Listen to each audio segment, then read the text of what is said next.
You're listening to episode 166 of the D6 podcast. I don't know anything more important in our society or in the kingdom of God than to help the church, help the family. Discipleship is not an event, it's a way of life. And one day it just hit me that discipleship at home was not about doing more. It was about inviting Christ into what we were already doing. The goal of family ministry is not families sitting on the couch holding hands and singing Kumbaya. The ultimate goal is families that love God, love people, and make disciples of all peoples. So that's why you're here. You're here to say 1 hour a week, as significant and as awesome as it is, we know that it's not enough and we want to be intentional with every hour. You're listening to the D6 podcast. Here's your hosts, Ron Hunter and Jeremy Lee. This is the family ministry podcast that helps you connect the church and home. And Ron, we talk about family ministry every single episode. And that's on purpose because that's kind of what this is all about, That's right. But family ministry really begins with our own family. And if we don't begin with our own family, it'll end. It really will. In fact, we've talked about this before.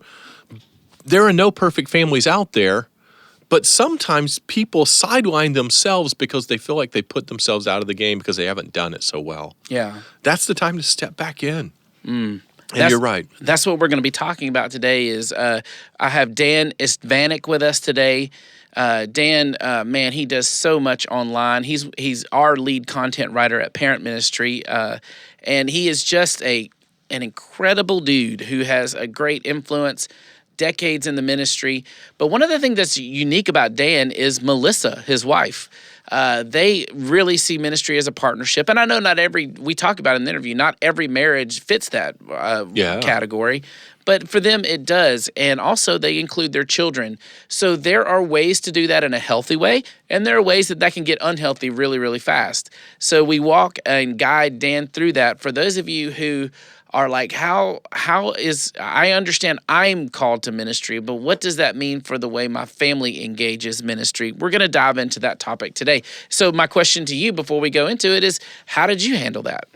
Well, first of all, I did not have ministry leader parents. They were not ordained pastors. My dad was a leader. My mom was a leader in the church. This was prior to their divorce at that point. And I grew up, my dad helped teach and lead children's church. And so at a very early age, he had me working, this was back in the days of puppets or, the songs or whatever it is. So you did puppet shows, Ron? I did, yes. Another thing we've uncovered That's about right. Ron That's that right. I will love to leverage. Go ahead. Yes. So, whether it was building the staging or, the puppets or the games or the memory verse, my dad was great at including teenagers, including myself. I was an only child, but he would include teenagers and give them a part of the teaching components rather than being the guy up there the whole time. Yeah. He broke it out and let other people do it. And that's part of the development. And by the way, the research reinforces almost everyone. I was interested in some research recently last year that came out. And when you include people in leadership roles at church, they stick longer in church in their life. Mm-hmm. Same thing about reading the Bible. When we're reading the Bible, we stick longer. Those are let's stack up 3 or 4 of those areas that increase the probability of making a difference. And I think what you're doing with Dan, what our audience is going to catch is that discipleship is meant to be generational. If we make it generational in our family, then we're modeling it for the other families in the church. Yes, and I'm sure everything you just said was significant and important. But I'll admit I didn't hear a word of it because all I could do was imagine a puppet on your hand while you were saying it. So Brett, our producer, is also the video guy here at D6, and I'm just imagining a whole line of promotional videos for the podcast, including an array of lovely puppets that I'm sure we could get on eBay. And do you see what I see, Brett? Is your mind rolling like, yes, okay. Thank you, Jeremy. Oh, I'm sure I goodness. can see the memes out there of people making fun right now. Here's another little ditty. Wow. Here's another little ditty that I just got that, again, had nothing to do with your profound thoughts there. I don't think I've ever caught, and you probably told me this, that you were an only child. What a new thing to learn about you. Yeah, So that's probably why you had the puppets. That was like your brothers and sisters. That's right. That explains my selfishness. I kid you not. It was about 4 or 5 years ago. There was this incredible commercial on TV. The mom is doing a commercial for Jif peanut butter. And she says, okay. She had just got finished smearing the peanut butter on the bread. She hands the knife to one of her kids, and she says, you cut it. And then she says, you select. I thought, that's brilliant. Somebody looked at me and said, you're an only child, aren't you? I'm like, yes, I am. And I married an only child, too. Oh, my goodness. I know, that always goes, because, that's its own set of challenges. And then you had multiple children. That's right. Then we did. We do not want them to go through what we went through.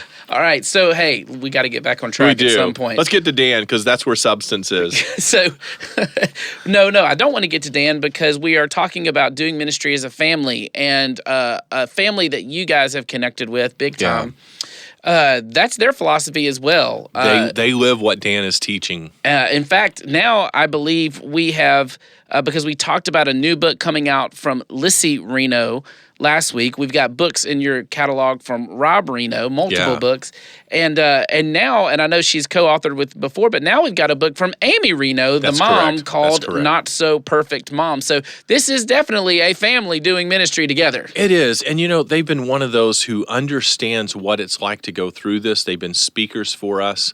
And it was from that same Connect tour where Amy was speaking, and we cultivated this idea back then. Yeah. And, moms often want to exempt themselves because we don't get it right. And she's like, hold it, why do we put pressure on ourselves? We're not going to be perfect, but we're still got to be in the fight. We got to still be in there making a difference, connecting with our kids, whatever age they are. And she does a really good job with helping people who battle with that guilt of the perfectionism of parenting. I've been studying Instagram. For a bunch of reasons. One of the main ones is what we do. A lot of what we do is on Facebook, and we are very aware that Facebook is on its last legs. And so we're like, what's next? And so one of the best places we can identify with of what's next is Instagram. Yep. But studying Instagram is almost depressing, because there is a very real it's funny, there's just a wave of influencers out there that just what they show is perfection to women, women especially. Yeah. And it's funny, because what they'll do every once in a while is, because as I'm studying all the accounts and watching, because I'm trying to watch their strategies, people who are successful on Instagram. And one of their strategies is they'll have a false humility post where, hey, we're not all perfect, but they have this perfect picture of them, reclining in an anxious way, perfectly saying, "Oh, life isn't perfect," but here's how I handle that perfectly. That's right. And I just can't imagine being a mom, being a woman, being a wife, and just being bombarded, especially on the most popular social network channel right now. And those images constantly all day long. So I'm thankful for messages that are authentically about, hey, we don't have to be perfect. That's right. Well, if you guys want to grab that book or Lissy's book, their daughter, or any of the resources, there's always, you can always check them out at d6family.com. Open up a tab during the interview and just look through it while you're listening. But the interview is well worth your time with Dan Istvanik. He'll be back with us after the break, and we'll be talking about how you do ministry as a family.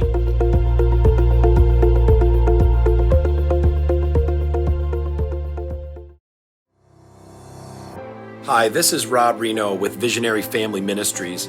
My wife Amy and I were married in 1994. We loved each other and we had great intentions.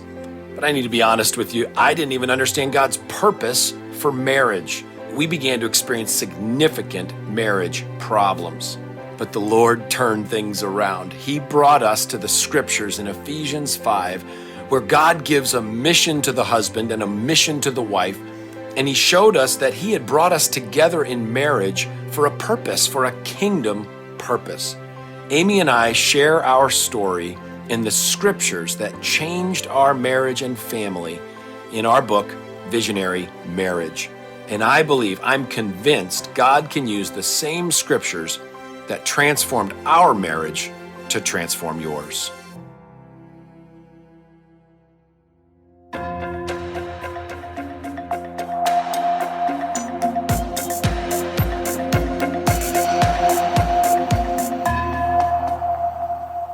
Oh my goodness, our guest today has an incredible website, incredible ministry, lots of cool stuff, but what he has also is an incredible last name. Dan Istvanik is our guest today. Did I do good? Yeah, well pronounced. Some people struggle with that. Yeah, well, it's pronouncing it is one thing, spelling it is a whole nother thing. But I've spelled it a lot, so I feel like I'm good. Yeah. Welcome, sir. Welcome. Thanks for having me on. Now, you guys need to know Dan. He's been doing youth ministry in a church setting for 24 plus years.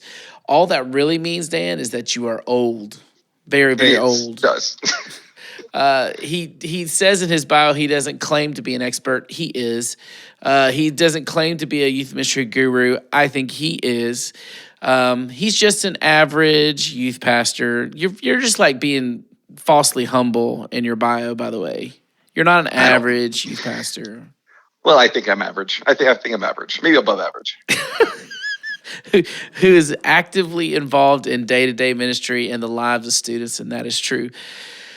He's got a master's in school education, associates in Bible studies, bachelor's in counseling, psychology, and theology. Lots of good education. He feels like God has called him for the rest of his life to ministry in one form or another, and will continue the church ministry until God moves him into ministry in another setting. I have to change my tenses. All right, so here's the part that I want to say is our listeners may know I've founded a ministry called Parent Ministry a while back, and for most of that time, Dan has been our lead content writer. So I have not just a friendship with Dan, but have worked with him to create content for many years now. And he is one of the best in the business. He has an amazing ability to create material that people can actually use in their lives. And he's done that for so many parents. And that's kind of what I want to talk about today, Dan, if that's okay. I want to just absolutely talk about ministry and doing ministry. For sure. Now, listen, one of the things that I love and respect is that in your world, it is not just Dan doing the ministry. There's Melissa as well, your wife, and Absolutely. You guys just have kind of figured out a way to do this together, and your kids are also a huge part of this as well. You were telling me some stories about them a couple of days ago that I just thought was hilarious. Now, listen, this whole idea of ministering as a family, now that's a touchy subject for some, a hard subject for some, and it's just kind of hard to know how to navigate that, and that's kind of I want to talk about family ministry, but today I want to talk about the minister's family. And let's kind of just roll with that. So how do you and Melissa, how have y'all kind of set this path of doing ministry together? Well, I think what helps me and who we are is Melissa is as called ministry as I am in a lot of ways. I mean, she's never worked on a staff. She's not like licensed or ordained, but she can point to a time of day when she went forward at a teen conference and felt like God was calling her to do something in ministry. So we met in Bible college. We actually never dated. We just were great friends in Bible college. And you guys should probably date at some point. That'd be just some advice. You should start dating. We dated later on. We never dated in college. Okay. That's what I meant. We never dated in college. So, I mean, I left and got my first full-time gig in Cincinnati, and she landed as a Christian school teacher in Columbus. So we're about an hour and a half apart, and just started hanging out as friends again, just kind of met up after college. But what was cool is we just continued to talk about ministry life together. And we just, as friends, just, hey, what are you doing in your world? What am I doing in my world? She would come down an hour and a half to Cincinnati and spend time with my youth ministry. And we would do life together that way in a lot of ways, just as an extra bonus leader with what I was doing. But as we talked about our life and who we were and what we wanted maybe to do together, it was just, hey, yeah, this is what I'm called to do as well. So for the last 18 and a half years, we've been doing life together, paid or unpaid. We've been doing life in ministry. And then we've kind of just done that with our kids. We've just not forced them into what we do, but just invite them into conversations, invite them into what's happening. And even in the recent last couple of months, as we've talked through ministry, My kids have just talked about our ministry as a family, not just my ministry or dad's ministry. It's always ours. It's always us together. And this has been fun. It's been fun to see that go and see how that works. There's definitely seasons, when the kids were younger and things like that. My wife took on different roles. But now as kids are older, 5th grade, 9th grade, we're all stepping in together, the 4 of us, doing life, doing ministry. So it's been fun. What are some of the challenges of doing ministry together as a family? Well, obviously the biggest challenge I think to anybody is going to be the time and scheduling, figuring out calendar, figuring out how we can do this. But getting organized saves all kinds of issues, all kinds of problems. I create a calendar and I bring my calendar home and sit down with my wife and my kids and say, hey, let's look at all of our calendars and let's determine how we can make this work. There's veto powers and different ways we do stuff, but we want to make sure that we can do this together and we're not overlapping too much. We're not stealing too much time from either side of the issue. So I don't want to be taking away too much time from my ministry, but also I don't want to take too much time away from my kids. But if you do ministry with your kids and with your wife, it becomes family time, quality family time, a lot of times, where it's not just dad leaves the house and kids are sitting at home with mom waiting for me to get home from that retreat or that camp or get back from, whatever I'm doing in the evenings or weekends. More often than not, they're with me. What about when maybe the spouse doesn't want to be they want to be a part of the ministry, but for them and their calling, maybe they're called to do something else or not be so involved. How can they be a part without compromising who they are? Oh, absolutely. And that's where my wife and I do a lot of counseling and coaching of young youth pastors and older youth pastors, even off sometimes. My wife is part of an organization called Leading Loving It, where she mentors young ministry wives. And so we're sensitive to the fact that this is not everybody's life. So we talk a lot about still respect. No matter if he or she is at your side in the ministry, there's still an element of respect, of communication, saying, hey, I want to share my life with you. I want to have conversations with you. Still calendar. I don't want my calendar overlapped on your calendar too much. We want to talk this through, respect each other. Ask for advice. Say, hey, would you want to give me some advice on this? Maybe you can't be, dead center right where I'm at. But so often it's just a matter of shared life together. And also the other time around is just making sure that you share life with their calling, whatever they're called to do, talk to them about it, share life with them. Like, all right, this is my calling. This is your calling. This is what we're called together to do. And making sure that one calling is not more important than the other. So it's always, it's a struggle, but it's always trying to find that good balance. Yeah. And I've seen scenarios where ministers' families have children who are extroverted. So this idea of them running around the church doing an event constantly. I just did a parent seminar a couple of months ago, and that was the way it was. The minister was all in, and the kids were just as much a part of the event as anybody else, and they had free reign to roam, and it was just so cool to see. But you know what? Not all kids are the same, and ministers might have that extroverted kid who loves it. But what about the ministers who have the introverted kid and they don't like the idea that the whole world knows who they are and they don't like showing up at these big events? How can we honor them? Well, honestly, I can give you my example of me. Growing up, my dad was a pastor, so I was the oldest of 3 kids. But I wasn't honestly an extrovert at that time.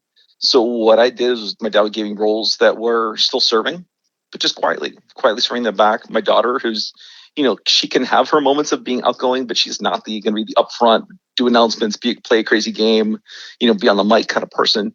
So she quietly serves in a lot of different ways. Sometimes it's just childcare for our leaders. We're doing a leader event, and she'll be hanging back with the little kids, making sure that everybody's taken care of, serving quietly, making sure the food's ready. She's also awesome at just taking that one girl aside, a little bit younger girls, and saying, hey, I see you're kind of off by yourself, and she plops down one-on-one with them. Where, my son might be a little more outgoing and he'll be the first one on the stage, running a game, helping me, throw prizes out or something like that. So I think there's roles that every student can play, no matter what the ministry is, even if it's not your own children, getting students involved, in ministry in different ways. There's always on-ramps for everybody and who they are in what we try to do. Well, let's keep going with kids. I actually didn't know you were a pastor's kid. That's cool to learn about you today. Yeah. So because you were a pastor's kid, and you now have kids and are a pastor, that gives you a really cool advantage to answer these next couple of questions. Okay, First of good. all, let's talk about this: the pressure to perform. Because when you're a pastor's kid and your kids, if they decide to do something really big and dumb, like kids often do, they have their consequences, but they are very aware typically that their consequences of their decisions will affect you as well in the way people view you in the church. So that's a lot of pressure to deal with. How as you're ministering as a family, how do you deal with that pressure as a parent and as a kid? Yeah. Well, I mean, for us, my wife and I, we always articulate that our kids are on the same level as everybody else. So they don't have any special, requirements. We're not going to force them into the spotlight, but also we're not going to put extra pressure on them. And we also discourage other people from doing the same to them. So we want our kids to show up and just be who they are in our ministry and whatever ministry they're a part of, what are part of their church. There's some special privileges they get, extra that just happen to be, hey, we're here before everybody else is here. So we have more access to like a few of the building things, or, people know us, but we really work hard to make sure that they have the same experience that everybody else does in ministry, as far as like just being a student. They can walk in and I'm their youth pastor. But during those hours, I'm not. I'm just Pastor Dan. I'm just who they are. We have come home and I'm dad, and we talk about what happened at youth group that night or what happened at church that day. But I try really hard to separate the two, and we actually kind of joke about it. But there's moments, with my son, I'm like, hey, your youth pastor called me, and guess what happened tonight at youth group, and we try to really, have fun with it, but make sure that they know that we don't, and we're not going to allow other people to put extra pressure on them. Okay, what about when as a pastor's kid, they have especially when you're a teenager, but even when you're younger, you want to be able to have that third party minister that you can kind of talk to. But for your kids, they don't really have that as much because you're their minister. So you're not just their parent, but you're also their minister. And they kind of miss out on getting that third party. So how can we as ministers give that to our kids in a unique way when we're supposed to kind of be both? Yeah. Well, I think the power of that, especially in what I do middle school and in high school ministry, is really having great small group leaders. So my kids know they can turn to their small group leaders. We always try to have 2 in every small group. So they have other people they can turn to, they can talk to. Also, I network with a lot of youth pastors. My wife and I are both huge into networking.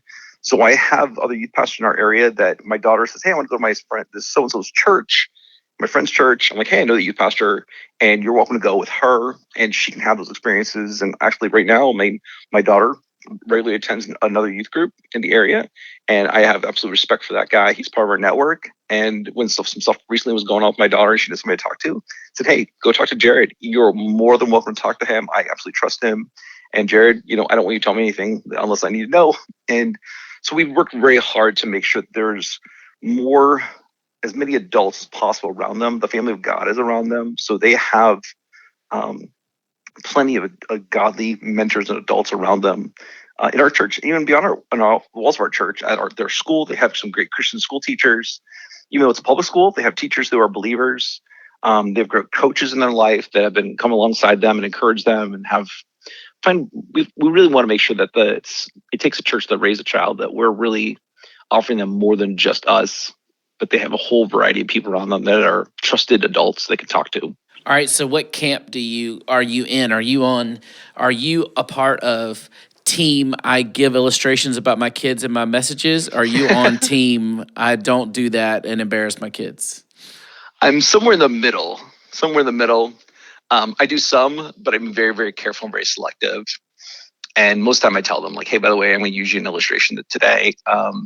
I try to limit it, especially when they're in my ministry. So my daughter's out of my ministry now, so I can use illustrations about her when she's not a student anymore. And my son, he's a little more sensitive to stuff like that. So I try to be limited. But I do a little bit. but only with their permission. So Cool. So let's talk about Melissa and kind of the pressures of being a minister's spouse. sure.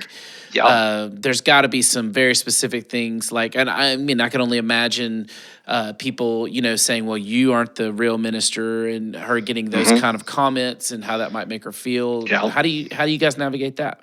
Honestly, we've always she's always been very, very accepted in who we are and what we do for the most part. I mean, there was one particular church that we were part of that didn't embrace her role as much as a leader. But honestly, majority of the roles we've been a part of have really embraced her as another voice, another trusted voice, another kind of key leader in what I'm doing. Especially in our ministry, as we get bigger, we were trying to figure out the best ways to navigate different things. And I want to be present for the kids. I want to be present for the parents. So when my leaders need somebody to talk to about something that's going on that evening, they know they can turn to Melissa, that she'll be kind of the second voice of reason, second voice. Hey, this is going on. Dan's kind of busy. And just having her available as a key leader because she knows what's going on has been great. But there's definitely been moments where people don't view her the same way as they view me, we understand that, and she understands that as well. But honestly, for the most part, there's been a good respect for her and her role and what she's doing. But also at the same time, on the flip side, there's always been a great respect for her of needing to have a season, needing to have time, her having her own career, her own job, different things that she's doing. So, hey, you know what? She's not paid to be here, so she's not going to be at every single thing all the time necessarily. And she has that easy out if she needs to, when she needs it. What about you guys? I know this is part of your story. Don't go into detail, but it's the part of so many people's story.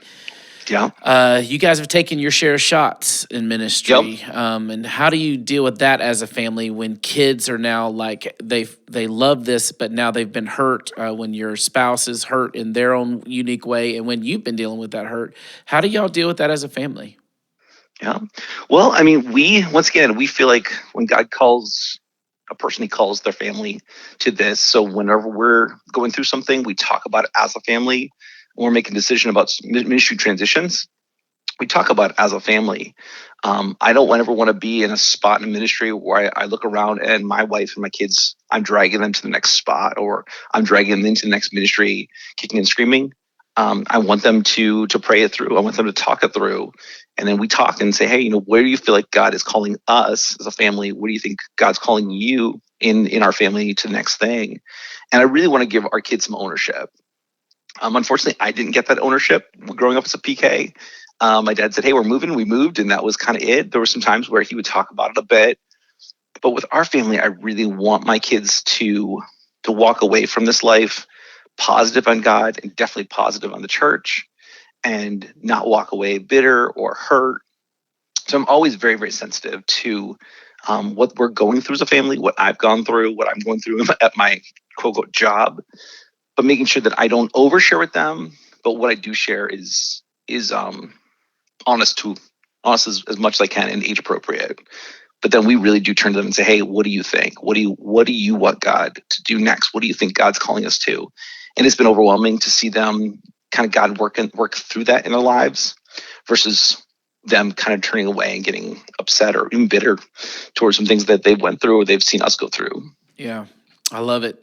Man, this is all real life experience and wisdom, and I appreciate you, brother. Yep. We got a few more minutes. I want to make sure people understand about your new site that you're just throwing Sure. great resources on called middleyearsministry.com. Tell us about it. Yeah, it's mymresources.com. Quite a few years, I had a website called Middle Years Ministry, and it was pretty much a blog and some other resources, much I could share. And then through some work I've done over the last couple months, we really wanted to create a full-on website where we could offer tons of still the same amount of blogging and resources and freebies, but also offer some stuff at a better quality at a really good affordable price. So it's mymresources.com. And it's been up for about a couple months, and we're just slowly getting it kind of filled in with lots and lots of good goodies and resources and just discounts and different fun stuff, just to make sure that people have the resources they need to specifically do ministry in the middle is what we call it, is that 5th to 9th grade piece, where the resources we create can be used in children's ministry, can be used in high school ministry, but it really fills in that gap of what I'm not finding a whole lot of is that 5th and 9th grade resources. So games, ideas, helps, lessons, things like that really can be specifically to the 5th to 8th grade, 5th to 9th grade years. Perfect. Well, thank you so much for being with us, Dan. I appreciate you. Thanks for jumping in and sharing with us this great help. All right.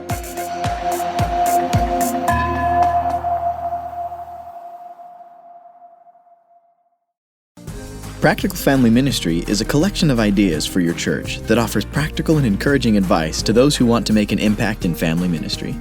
Readers are reminded of the God-designed channels through which discipleship should occur, the church and the home. Parents, as well as ministry leaders, will be equipped to do their part to carry out the spiritual discipline of discipleship. Visit d6family.com to order your copy today.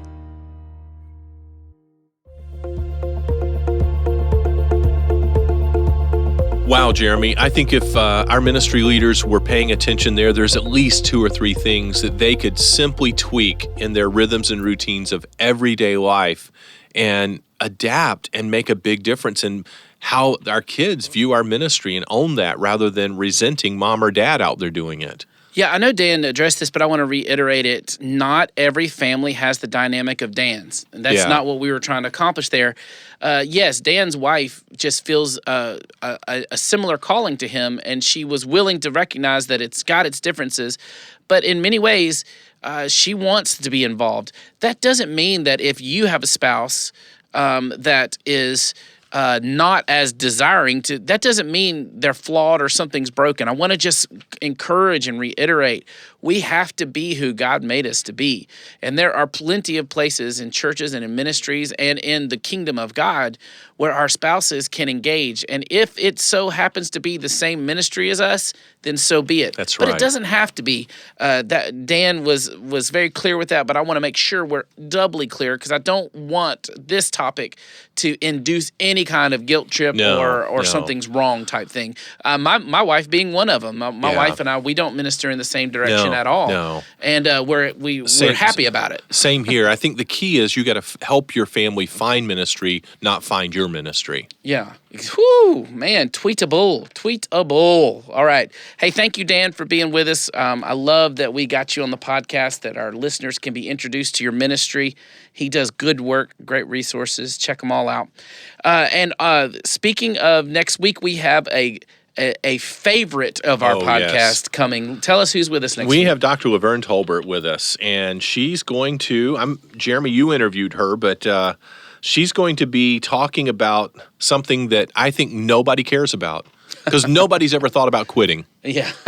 So she's going to be talking to us, what do we do when you feel like quitting? Yeah. And, I've heard, a lot of pastors have used that joke, I resign every Monday morning. Yeah. We do. Sometimes we feel like coming off of Sunday, we prep so hard and we get that comment or something's going wrong or maybe there's a trend or maybe there's something.